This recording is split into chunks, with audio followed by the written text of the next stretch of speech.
पंजाब में ईद से कबल मार्केटें बंद करने की तजवीज़ आ गई। मंगल या बुध से सूबे की तमाम मार्केट्स बंद की जाएं। महकमा सेहत पंजाब ने चीफ सेक्रेटरी से मुतालबा कर दिया।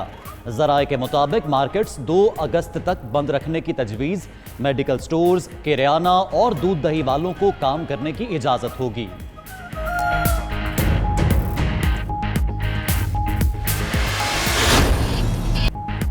ईद उल अजहा से पहले आखिरी इतवार मवेशी मंडियों में पहुंच गए खरीदार। सुन्नत इब्राहिमी की अदायगी के ख्वाहिशमंद हजरात की बड़ी तादाद कैटल मार्केट्स में मौजूद। खरीदारों और व्यापारियों में भावताव जारी। खूबसूरत और नायाब नस्ल के जानवरों की कीमतें होश उड़ाने लगी। खरीदारों का कीमतें ज्यादा होने का शिकवा तो व्यापारी मुनासिब दाम ना मिलने का रोना रोने लगे।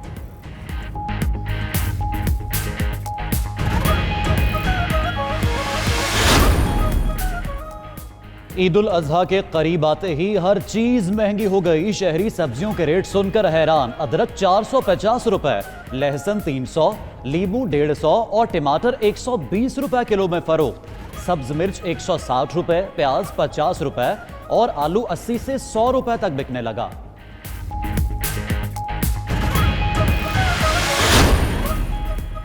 वज़ीर आला पंजाब उस्मान बुज़दार का नाजायज़ मुनाफाखोरों और ज़ख़ीरा अंदोज़ों के खिलाफ सख्त कार्रवाई का हुक्म। कहते हैं आवाम को मसनूई महंगाई पैदा करने वालों के रहमो करम पर नहीं छोड़ेंगे। इंतज़ामिया और प्राइस कंट्रोल मजिस्ट्रेट्स फील्ड में जाएं। निर्खों में खुद साख्ता इजाफा करने वालों के खिलाफ सख्त एक्शन लें।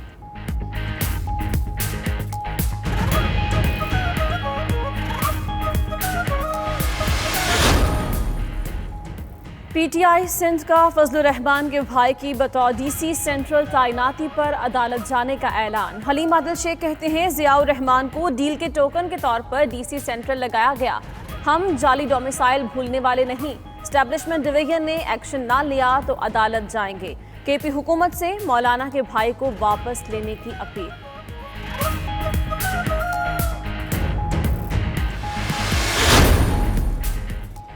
सिंध वाले तैयार रहे, मॉनसून का नया स्पेल शुरू हो गया है। कराची में बूंदाबांदी, जैकबाबाद, मीरपुर खास, सहवन शरीफ, उमरकोट और बदीन में मूसलाधार बारिश।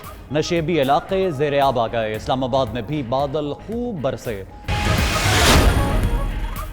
के इलेक्ट्रिक के दावे और हुकूमती यकीन दहानियां कारगर न हो सकें। कराची में गैर एलानिया लोड शेडिंग का सिलसिला जारी। कई घंटे बिजली की बंदिश से शहरियों को शदीद मुश्किलात। Federal B area, Azizabad, Yaseenabad, Jauharabad, Gharibabad में भी बिजली की आंख मचोली जारी है।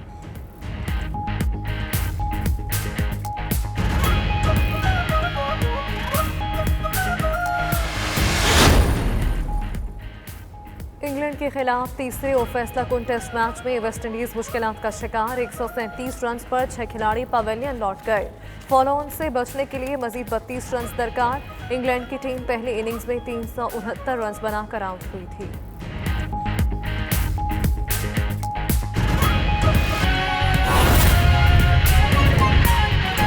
कि वजीर मुराद सईद इस वक्त प्रेस कॉन्फ्रेंस कर रहे हैं। जिस तरह हमने पूरी दुनिया इस वक्त मिसाल दे रही है कि जो बेहतरीन इकानमीज थी, बेहतरीन हेल्थ निज़ाम था, वो किस तरह इसके सामने बेबस दिखाई दिया और हम सब ने मिलकर किस तरह इसका मुकाबला किया। तो इस SOPs पे हमने अब जरा आते हैं। कुछ देर पहले एक प्रेस कॉन्फ्रेंस हुई और आगाज में ही उन्होंने सिलेक्शन की बात की।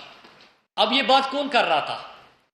मैं भी आपको दिखाऊंगा कि किस तरह मौसूफ ने एक पर्ची को बुनियाद बनाकर अपनी सियासत का आगाज किया। अब जिसकी सियासत का आगाज पर्ची से हुआ हो वो जमहूरियत को क्या जाने। और चूंकि उनकी तालीम भी पाकिस्तान से बाहर है, क्योंकि कौम के पैसे पे अगर सही मानों में एहतिसाब हो, मैं हमेशा कहता हूं, तो ऑक्सफोर्ड की फीस भी वापस अदा करना पड़ेगी। तो अगर सही मानों में एहतिसाब इस मुल्क के अंदर हो तो आप देख लेंगे कि उनको अपनी फीस भी वापस अदा करना पड़ेगी। लेकिन इससे एक और नुकसान भी हो रहा है कि उनको पाकिस्तान की तारीख का इल्म ही नहीं है। मैं चंद हक़ाइक़ आपके सामने रखूंगा।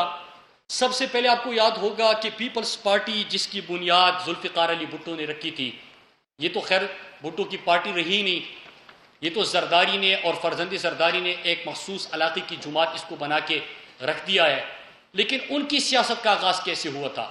आपको याद होगा सिकंदर मिर्जा को लिख के गए खत का और किस तरह वो तारीफें हुई थी। इनको तारीख का इल्म नहीं है। मैं वो खत पढ़ के सुनाने की बजाय मीडिया के ऊपर छोड़ देता हूं कि जब इनकी प्रेस कॉन्फ्रेंस दिखाई जाए तो उस वक्त गुजारिश ही कर सकता हूं कि अगर उस खत का भी कौम को पता चले कि किस अंदाज से तारीफें हो रही है, कौन किसको डैडी कहता था। और मैं कहूँगा कि ये आपकी स्क्रीन के सामने अगर आप कैमरे उधर कर दें तो अयूब खान और भुट्टो की, आप अगर प्लीज उधर बैठ जाइए तो अयूब खान और भुट्टो की, और जब भुट्टो हल्फ ले रहा था अयूब खान से तो सिलेक्शन का अगर वो मंजर भी आप दिखा दें। फिर उसके बाद दूसरी जुमात बनी और वो किस तरह बनी, वो किसी को एक्टर बनाना था, रंगीला के पास भेजा था। उन्होंने कहा कि ये एक्टिंग नहीं कर सकता। फिर सोचा क्रिकेटर बन जाएगा, जिमखाना भेज दिया, लेकिन वो अपने साथ अंपायर लेके जाता था तो खेल लेता, अंपायर अपना ना होता तो फिर नहीं खेल पाता। लिहाजा एक्टिंग में भी नाकाम, उसके साथ साथ क्रिकेटर बनने में भी नाकाम। और फिर उसके बाद जनरल ज़ियाउल-हक, जनरल जिलानी, आपको पूरी कहानी पता है कि किस तरह उनकी कोख से इसकी सियासत ने जन्म लिया। अगर आप स्क्रीन पर दिखाएं नवाज शरीफ और जनरल ज़ियाउल-हक की, ये जिस अदब से नवाज शरीफ खड़े हैं, लेकिन सिर्फ ये नहीं हुआ, ये तो माजी की बात है। IJI बनती है, किस तरह इनको मेन स्ट्रीम पॉलिटिक्स में लेके आते हैं। और फिर उसके बाद मैं 1 महीने पहले का एक क्लिप आपको दिखाऊंगा कि आज भी इनके छोटे मियाँ को इसकी पड़ी है, सेलेक्टर ढूंढ रहा है, शॉर्टकट ढूंढ रहा है, चोर दरवाजा ढूंढ रहा है। जरा वो मंजर भी दिखाइए कि क्या कहा शहबाज शरीफ ने और शहबाज शरीफ के हवाले से क्या बात हुई।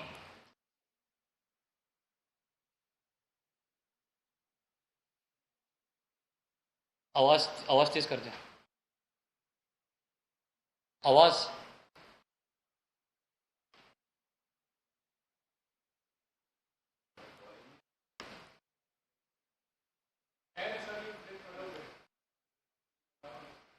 जी, मैं कौम को दिखाना चाहता था, सुनाना चाहता था कि ये पूरा कौम देख लेती कि आपने देखा कि किस तरह पर्ची पे इनके सियासत का अपना आगाज हुआ, किस तरह कौन किसको डैडी कह के अपनी सियासत का आगाज करते, पहले काबीना में आते और फिर उसके बाद दूसरी तरफ। अगर आप बैठ जाइए प्लीज। फिर उसके बाद ये शहबाज शरीफ ने हालिया दिनों में क्या किया। फिर उसके बाद दूसरा, मैं आपके जो बातें हुई उसकी तरफ आऊंगा। फॉरेन पॉलिसी के ऊपर बड़ी बात हुई, लेकिन अगर आवाज नहीं चल रही तो फिर कोई फायदा नहीं है।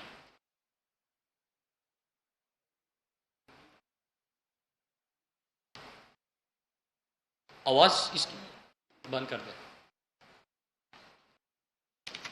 फॉरेन पॉलिसी के ऊपर बात हुई। मैं ये मनाजिर आज आपको दिखा रहा था कि किस तरह जब ये हुकूमत में थे